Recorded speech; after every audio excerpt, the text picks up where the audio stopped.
Partout et de tous côtés, le monde met au défi l'Église institutionnelle aujourd'hui. Kathryn Kuhlman est la femme évangéliste la plus connue de tous les temps.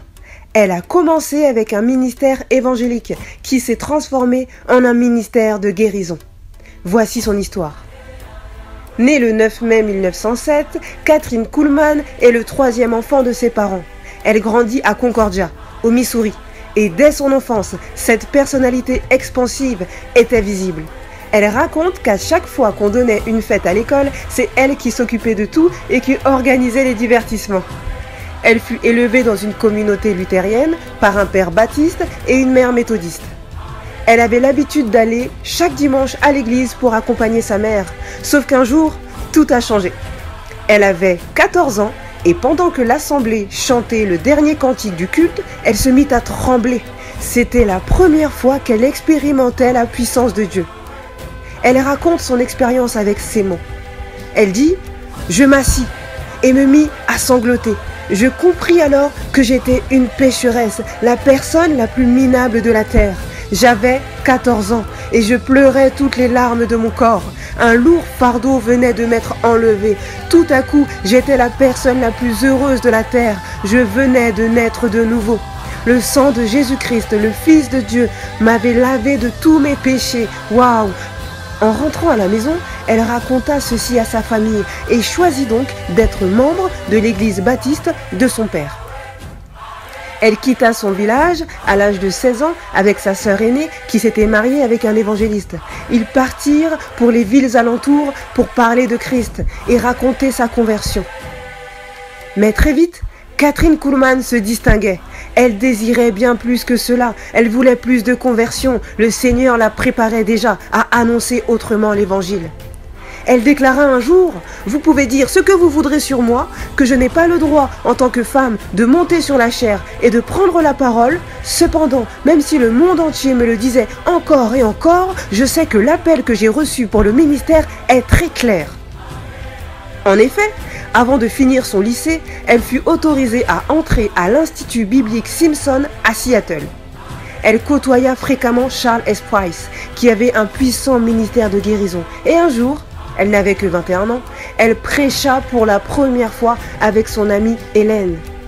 Quelques années plus tard, elle a l'occasion de récupérer un ancien garage qu'elle convertit en église. Sa mère, qui est méthodiste, viendra un soir assister à une de ses réunions. Et elle donnera sa vie à Jésus-Christ. Pas ce Jésus qu'elle croyait déjà connaître, mais ce Jésus dont sa fille parlait si bien. Le testament spirituel laissé par Kathryn Kuhlman touche encore aujourd'hui un nombre incalculable de gens dans le monde entier.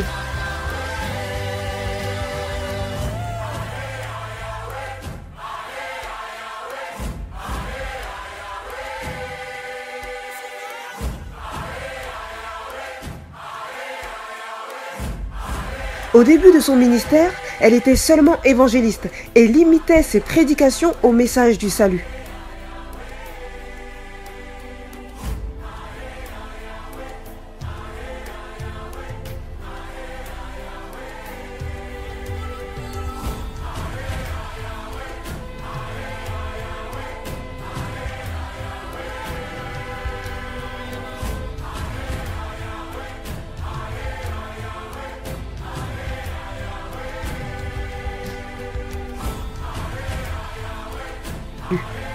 Mais en 1947, alors qu'elle prêche ses premiers messages sur le Saint-Esprit, une femme fut guérie d'une tumeur en écoutant sa prédication.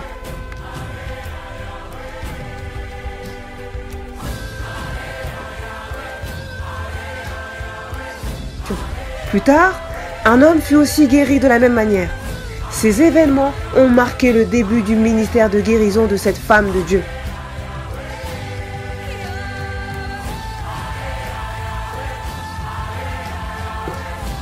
Derrière la chevelure rousse de Kathryn Kuhlman se cachait une femme totalement immergée dans la parole du Seigneur. Signes, miracles et prodiges l'accompagnaient. Pendant que Kathryn Kuhlman priait pour les gens et leur imposait les mains, ils pouvaient être immergés de l'Esprit ou se retrouver sous la puissance du Saint-Esprit. Catherine Kuhlman n'a jamais clamé que ces guérisons venaient d'elle-même, mais elle a toujours attribué les guérisons à Jésus et à Jésus seul.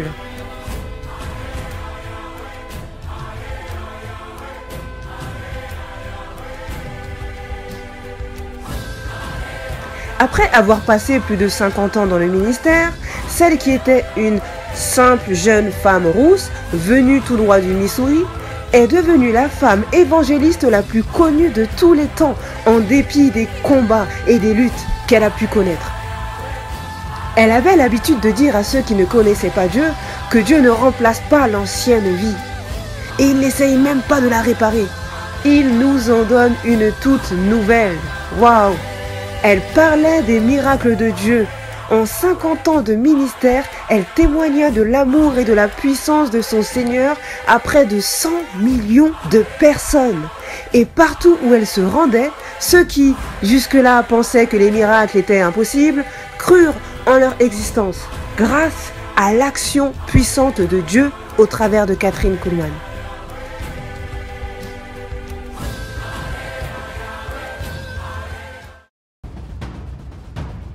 Voici un passage biblique qui l'a accompagnée et qui reflète bien le ministère qu'elle avait. Celui qui croira sera baptisé. Celui-là sera sauvé. Celui qui ne croira pas, celui-là sera condamné. Et ceux qui croiront, voici comment ils montreront la gloire de Dieu. En mon nom, ils chasseront les esprits mauvais, ils parleront des langues nouvelles, ils pourront prendre des serpents dans leurs mains, et s'ils boivent du poison, cela ne leur fera aucun mal. Ils poseront les mains sur la tête des malades et les malades seront guéris. Marc, chapitre 16, versets 16 à 18. None of us are worthy. Isn't something we work for? It's the mercy. If we see nothing else in this holy sanctuary, may we get a glimpse of the mercy.